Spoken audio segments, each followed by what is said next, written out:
বিসমিল্লাহির রহমানির রহিম। আমরা গরিবের যে সবজিগুলো বা বিদ্যুৎ ছাড়া যে সবজি উৎপাদন করে তরতাজা রাখা যায়, আপনারা দেখতে পাচ্ছেন এটা জিরো কুল চেম্বার। এটা সরকারি কৃষি বিভাগ থেকে দেওয়া হয়েছে রূপসা উপজেলা খুলনা। এখানে আপনারা দেখতে পাচ্ছেন যে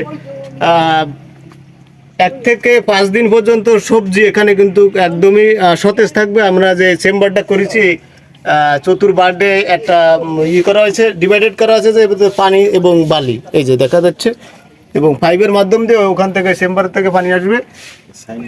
সাইনবোর্ড আসলে এটা কৃষি বিভাগ থেকে এটা দেওয়া হয়েছে।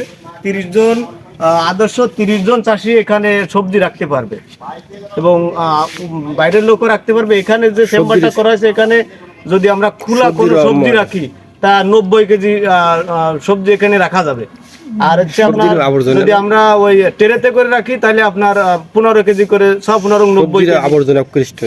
এখানে আসলে সবজি আপনি মনে করেন যে আজকে সবজিটা উঠালেন, ইনকেস কোনোভাবে বেচতে পারলেন না, তাহলে আপনি এর ভিতর রাখলে আপনার সবজিটা তরতাজা থাকবে মিনিমাম 3 থেকে 5 দিন এখানে।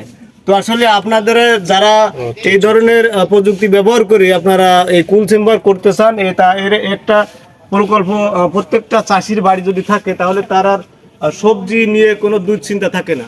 তো আসলে আপনারা চাইলে এই ধরনের পদ্ধতি দেখে আপনারা করতে পারবেন, এবং পাশাপাশি আমরা একটা করছি, আপনারা সবাই কিছু কিছু করে এই ধরনের একটা প্রকল্প আপনারা করার চেষ্টা করবেন। ধন্যবাদ।